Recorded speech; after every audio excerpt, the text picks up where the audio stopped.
আমন্ত্রণ দীপ্ত সন্ধ্যার সংবাদে আপনাদের সাথে আছি আমি ইয়াসমিন সুমনা। শুরুতেই সংবাদ শিরোনাম। ছুটির তৃতীয় দিনেও স্থল, রেল ও নদীপথে বাড়ি ফিরছেন মানুষ। সড়কপথে যানজটে ভোগান্তি চরমে। জাতীয় ঈদগাহে 40,000 মুসল্লির সাথে ঈদ উল ফিতরের নামাজ আদায় করবেন রাষ্ট্রপতি ও প্রধানমন্ত্রী। মধ্যপ্রাচ্যে হামলা বন্ধের আহ্বান সৌদি আরবের, না হলে ইরানের বিরুদ্ধে সম্মিলিত পদক্ষেপের হুঁশিয়ারি।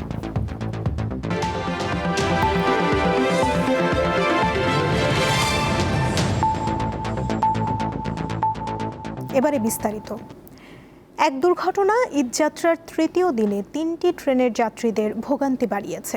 কমলাপুর স্টেশনে ঘন্টার পর ঘন্টা অপেক্ষা করতে হয় ওই ট্রেনটির যাত্রীদের। এছাড়া সব ট্রেনই ছিল উপচে পড়া ভিড়। ঝুঁকি নিয়ে অনেকেই ছাদে উঠে রওনা হন গ্রামের বাড়ির উদ্দেশ্যে। ঈদ উল ফিতর উপলক্ষে এখন রাজধানী ছাড়ছেন অনেকেই। সেই যাত্রায় বৃহস্পতিবার প্রায় প্রতিটি ট্রেনেই ভিড়। বগির ভেতরে কিংবা ছাদ, সব জায়গায়ই যাত্রীতে পরিপূর্ণ। প্রিয়জনের সান্নিধ্য আর পরিবার পরিজনের সঙ্গে ঈদের আনন্দ ভাগাভাগি করতে পারার আকাঙ্ক্ষা থেকে সব কষ্টই হাসি মুখে মেনে নিতে রাজি তারা। বাড়িতে তো বাম্মা আছে, ফ্যামিলি আছে, তাদের সাথে ঈদ করার লাগে তো আমরা দেশে যাইতেছি। তবে নীলসাগর, একতা ও পঞ্চগড় এক্সপ্রেস ট্রেনের যাত্রীদের ভোগান্তি সীমাহীন। বগুড়ায় বুধবার একটি ট্রেনের বগি লাইনচ্যুত হওয়ায় এই 3টি ট্রেনের যাত্রা বিলম্ব ঘটে। আমরা যাচ্ছি ঈশ্বরদীতে, আমাদের ট্রেন ছিল 10টা 30-এ, সেটা এখন 4টা 50-এ আসার কথা। 6টা 45-এর ট্রেন, এখন আদৌ কখন আসবে, কখন যেতে পারবো কিছুই বলতে পারতেছি না আসলে। এদিন কমলাপুর স্টেশন পরিদর্শনে আসেন রেল প্রতিমন্ত্রী। এ সময় যাত্রীদের সঙ্গে কথা বলেন তিনি। পরে সাংবাদিকদের প্রশ্নের জবাবে জানান, বগুড়ার সান্তাহারে নীলসাগর এক্সপ্রেস দুর্ঘটনায় স্টেশন মাস্টার ও 2 চালককে সাময়িক বরখাস্ত করা হয়েছে। আমরাও সার্বক্ষণিক বিভিন্ন জায়গায় যাচ্ছি, যে দেখছি যে আসলে বাস্তবতা কি, এবং যাতে যাত্রীদের সর্বোচ্চ সেবাটুকু নিশ্চিত করা যায় সেই ব্যাপারে আমরা সবাই সক্রিয় রয়েছি এবং সচেষ্ট রয়েছি এবং সেভাবে কাজ করে চলছি। কমলাপুর স্টেশন মাস্টার কথা বলেন ছাদে ভ্রমণ নিয়ে। উত্তরবঙ্গের কিছু যাত্রী তারা ট্রেনের মধ্যে ফাঁকা থাকা সত্ত্বেও তারা ট্রেনের ছাদে উঠতে উৎসাহিত বোধ করে, তো আমরা সবসময় এদেরকে নিরুৎসাহিত করি। মহাখালী বাস টার্মিনালে গিয়ে দেখা যায় নির্দিষ্ট ভাড়াতেই নিজ গন্তব্যে যেতে পারছেন ঘরমুখ মানুষ। আমরা সাথে সাথে টিকিট পাচ্ছি, 250 টাকা ভাড়া, 250 টাকায় কোনো হয়রানি হচ্ছে না। সারা বছর যে ভাড়াটা নেই, এই ভাড়াটাই নেওয়া হচ্ছে, কোথাও কোনো বেশি নেওয়া হচ্ছে না। তবে দীর্ঘ যানজটে আটকে থাকার কারণে আর্থিক ক্ষতির সম্মুখীন হচ্ছে বলে দাবি পরিবহন মালিকদের। দিলশা দেনি, দীপ্ত সংবাদ, ঢাকা। এবারে নদীপথে ঘরে ফেরা মানুষের খবর জানাতে রাজধানীর সদরঘাট থেকে যুক্ত আছেন সহকর্মী হেদায়েতুল্লাহ সীমান্ত। কথা বলবো তার সঙ্গে। সীমান্ত, আজ ভিড় কেমন দেখছেন? সার্বিক পরিস্থিতি আমাদের জানান।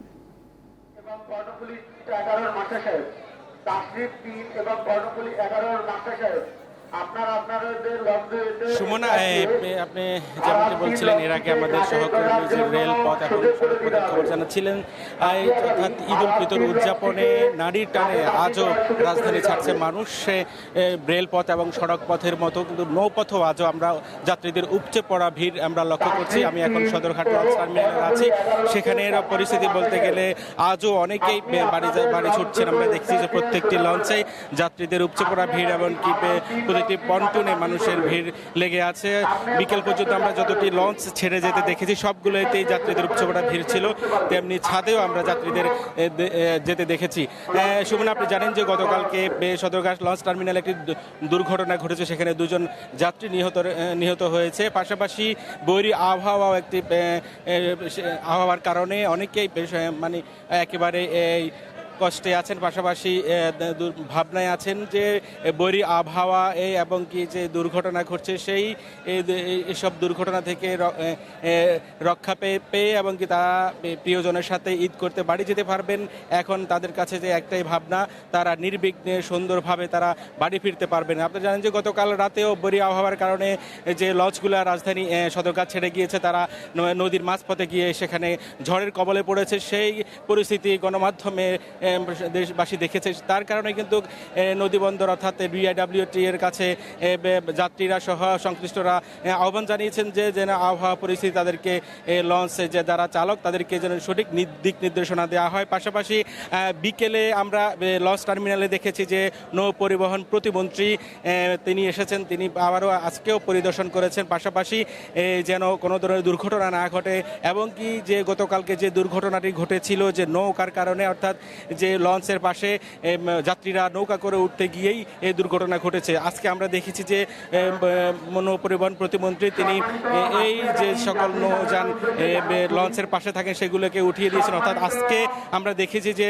লঞ্চের আশপাশে সেই ধরনের কোনো ধরনের নৌযান নেই এবং নৌকা নেই, যেমন কি যাত্রীরা লাফালাফি করে সেই নৌযান লঞ্চে ওঠার দৃশ্য আমরা দেখতে পাইনি। অর্থাৎ আইনশৃঙ্খলা রক্ষাকারী বাহিনীর পাশাপাশি বিআইডব্লিউটি থেকে সতর্ক অবস্থানে রয়েছেন, কোনো ধরনের যেন যাত্রীরা নৌকা করে যেন লঞ্চে না ওঠে সেই বিষয়ে তারা সতর্ক করছেন বারবার। পাশাপাশি যারা এই নৌকাগুলোতে যারা উঠবেন তাদেরকে জরিমানার আওতায় আনারও কথা বলেছেন।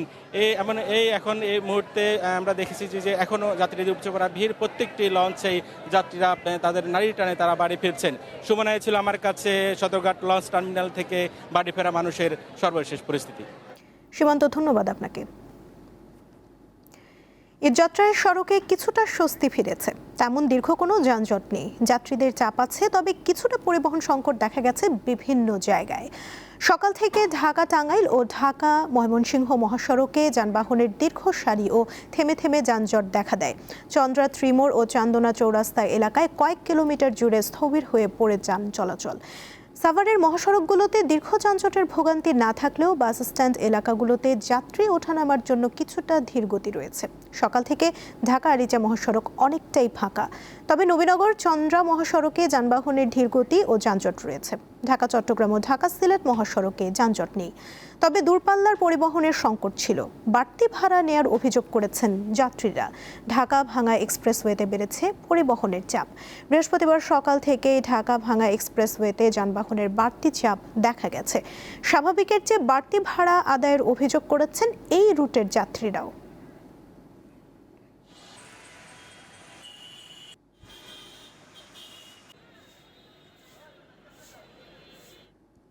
দর্শক, সড়ক পথে বাড়ি ফেরা মানুষের আরও খবর জানবো সহকর্মীদের কাছ থেকে। এই মুহূর্তে গাজীপুরে রয়েছেন সহকর্মী জাহাঙ্গীর আলম এবং টাঙ্গাইলে আছেন সুমন খান। শুরুতেই যাচ্ছি জাহাঙ্গীর আলমের কাছে। জাহাঙ্গীর, গাজীপুরের মহাসড়কগুলোর এখন কি অবস্থা দেখছেন? পরিস্থিতি নিয়ে সংশ্লিষ্ট কর্তৃপক্ষ কি বলছে?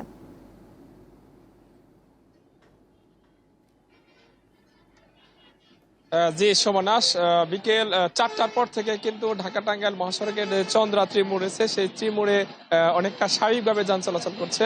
এর আগে কিন্তু ঢাকা টাঙ্গাইল এবং ঢাকা ময়মনসিংহ মহাসড়কের দুপুরের আগ পর্যন্ত প্রচন্ড যানবাহনের চাপ ছিল। বলা যায় যে অন্তত 20 কিলোমিটার এলাকা জুড়ে দীর্ঘ সারিতে যান চলাচল করেছে ঢাকা টাঙ্গাইল মহাসড়কের চন্দ্রা ত্রিমোড়ের জয়দেবপুর অংশে এবং নবীনগর অংশেও চন্দ্রা নবীনগর অংশ কিন্তু প্রায় 3 কিলোমিটার এলাকায় লম্বা সারি ছিল। বিকেল 4টার পর থেকে আস্তে আস্তে স্বাভাবিক হতে থাকে। এখন কিন্তু অনেকটাই ফাঁকা রয়েছে। ঢাকা টাঙ্গাইল মহাসড়ক চন্দ্রা থেকে নবীনগর যে রুটটি রয়েছে সেই রুটে অনেকটাই ফাঁকা রয়েছে এবং এছাড়া এই চন্দ্রা মোড়ে যে শত শত বাস, যাত্রীবাহী বাস কিন্তু যাত্রীদের জন্য অপেক্ষা করছে। যাত্রীদেরও কিন্তু তেমন চাপ নেই, অর্থাৎ আজ এবং আগামীকাল যারা যেতে পারবে তারা কিন্তু অনেকটা স্বাভাবিকভাবে যেতে পারবে।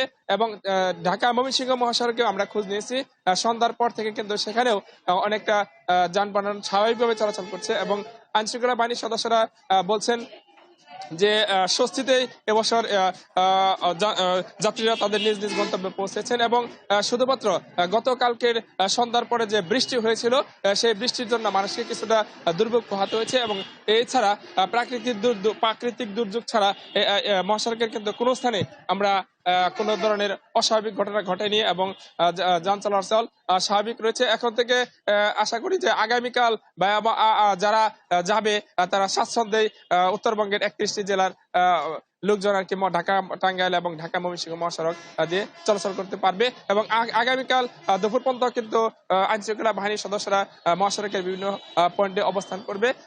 এই দুটি মহাসড়কে যান চলাচল স্বাভাবিক রাখতে গত 4 দিন আগে থেকে কিন্তু আইন শৃঙ্খলা বাহিনীর অতিরিক্ত 4 শতাধিক পুলিশ সদস্য মোতায়েন ছিল, যাতে মানুষের কোনো ধরনের দুর্ভোগে পোহাতে না হয়। তবে ভাড়ার বিষয়ে কিন্তু অভিযোগ আজও ছিল যে অতিরিক্ত ভাড়া নেওয়া হচ্ছে যাত্রীদের কাছ থেকে।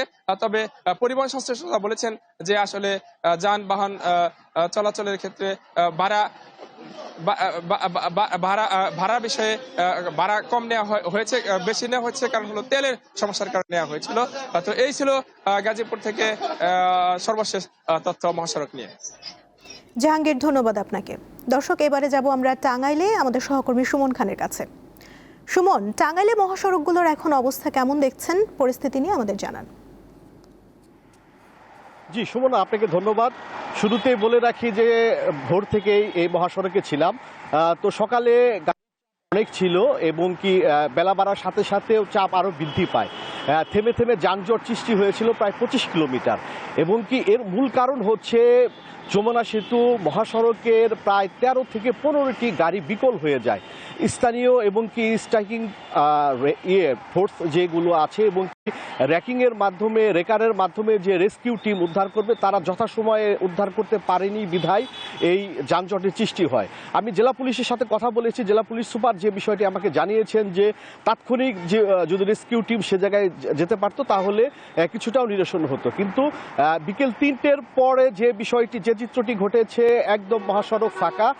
তো অন্যরকম কোনো অপ্রীতিকর কোনো ঘটনা এবং কি কোনো দুর্ঘটনা ঘটেনি। এছাড়া সকালে ওভার স্পিডের কারণে দুটি মোটরসাইকেল অ্যাক্সিডেন্ট দুর্ঘটনায় 2 জন চালক নিহত হয়েছে। এছাড়া 24 ঘন্টায় যমুনা সেতু দিয়ে পার হয়েছে প্রায় 70 থেকে 75 হাজার গাড়ি। এর পাশাপাশি টোল আদায় হয়েছে প্রায় 4.5 কোটি টাকার মতো।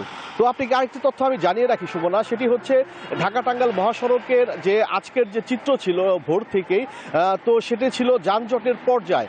তো যানজট ছিল না, কিন্তু যানজটের পর্যায় 25 কিলোমিটার থেমে থেমে যানজট হচ্ছিল।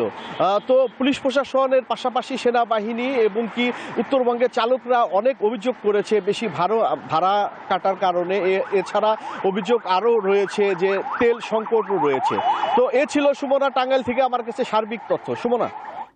সুমন, ধন্যবাদ আপনাকে। জাতীয় ঈদগাহে ঈদুল ফিতরে এবার অন্তত 40,000 মুসল্লি নামাজ আদায় করতে পারবেন। সেখানে একই সঙ্গে ঈদের নামাজ আদায় করবেন রাষ্ট্রপতি মোহাম্মদ শাহাবুদ্দিন এবং প্রধানমন্ত্রী তারেক রহমান। সকালে জাতীয় ঈদগাহ পরিদর্শনে গিয়ে এসব কথা জানান স্থানীয় সরকার প্রতিমন্ত্রী মীর শাহে আলম। এছাড়া জাতীয় ঈদগাহ পরিদর্শন শেষে ডিএমপির ভারপ্রাপ্ত কমিশনার জানান, ঈদ জামাতের নিরাপত্তা নিশ্চিত করতে কয়েক স্তরের ব্যবস্থা রাখা হয়েছে। নির্বিঘ্নে ঈদের নামাজ আদায়ে সকলের সহযোগিতা কামনা করেন তিনি। এবারে আরএফএল ওয়ার্ড্রপ ঈদ বাজার।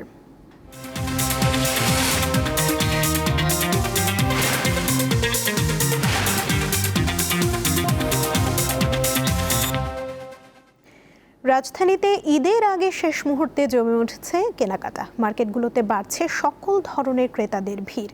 কাপড়ের দাম বেশি বলে অসন্তুষ্ট ক্রেতারা।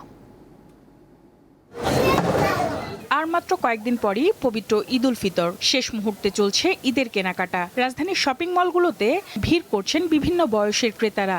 সকাল থেকে গভীর রাত পর্যন্ত জমজমাট থাকছে মার্কেটগুলো।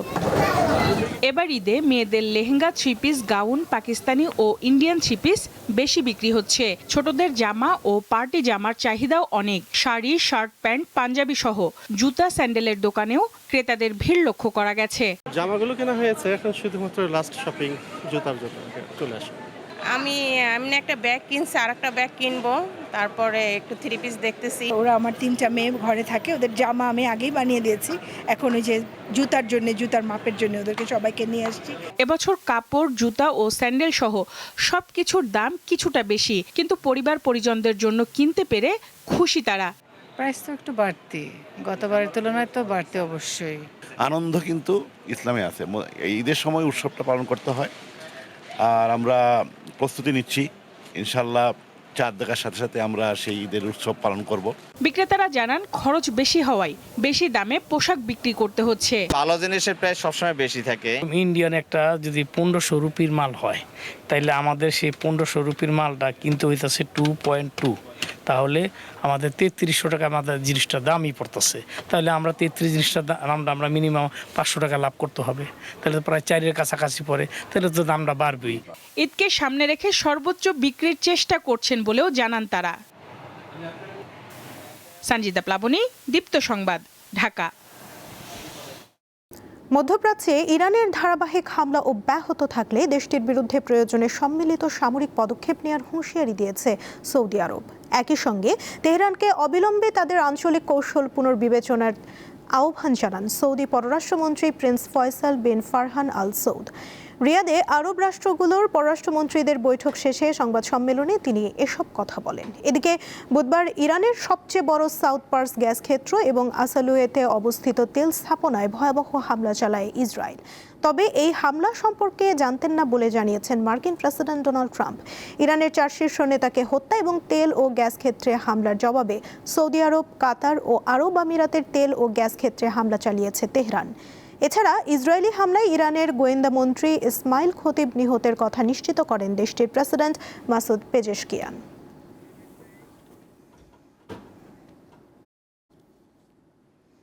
ঈদের আমেজের মধ্যেই ফের জমে উঠেছে দেশের ফুটবল অঙ্গন। জাতীয় দলের পাশাপাশি বয়সভিত্তিক নারী ও পুরুষ দলগুলো এখন ব্যস্ত আন্তর্জাতিক সূচি ও নতুন চ্যালেঞ্জ নিয়ে। তবে সব আলোচনার কেন্দ্রবিন্দুতে হ্যাভিয়ার ক্যাব্রেরার জাতীয় দল। সামনে অপেক্ষা করছে কঠিন 2টি অ্যাওয়ে ম্যাচ, যেখানে ভিয়েতনাম ও সিঙ্গাপুরের মাটিতে প্রতিদ্বন্দ্বিতা করবে বাংলাদেশ।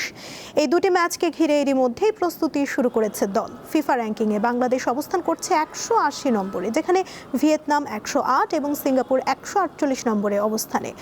আগামী 26 মার্চ ভিয়েতনামের বিপক্ষে একটি প্রীতি ম্যাচ খেলবে বাংলাদেশ। এরপরই এশিয়ান কাপ বাছাই পর্বে সিঙ্গাপুরের বিপক্ষে মাঠে নামবে লাল সবুজের দল। আমরা যে ভিয়েতনামের সাথে খেলতেছি, ফার্স্ট অফ অল এটা মানে খুব ভালো একটা জিনিস করতে, যেটার সাথে একটা ম্যাচ পাইতে ভিয়েতনাম একটা মানে খুব ভালো পজিশন আমাদের জন্য, ভালো টেস্ট হবে। বাট আই থিঙ্ক ওইটার জাস্ট মেইন জিনিস হলো আমরা মানে এশিয়া ফুটবল একটু রেসপেক্ট পাবো আমরা যদি এদের সাথে যেতে পারি, সিঙ্গাপুরকেও যেতে পারি, তাহলে আমাদের নামটা একটু বড় হবে ওই এশিয়া ফুটবলে। অলরেডি লোকজন একটু জানে বাংলাদেশ কি আমরা একটা মানে রাইজিং করছি, ইমপ্রুভ করছি। বাট আমরা যদি রেজাল্টগুলো ভালো পাই এই উইন্ডোতে, তাহলে আর একটু ভালো রেসপেক্ট পাবো। দীপ্ত সন্ধ্যার সংবাদ শেষ করার আগে শিরোনামগুলো জানিয়ে দিচ্ছি আরও একবার।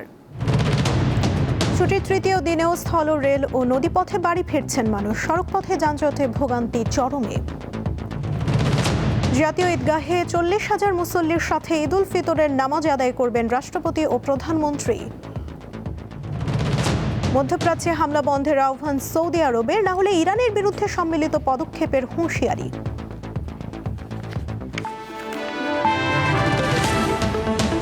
এই ছিল এখনকার মতো। এরপর রাতের সংবাদ দেখার আমন্ত্রণ জানিয়ে শেষ করছি। এতক্ষণ সঙ্গে থাকার জন্য ধন্যবাদ সবাইকে।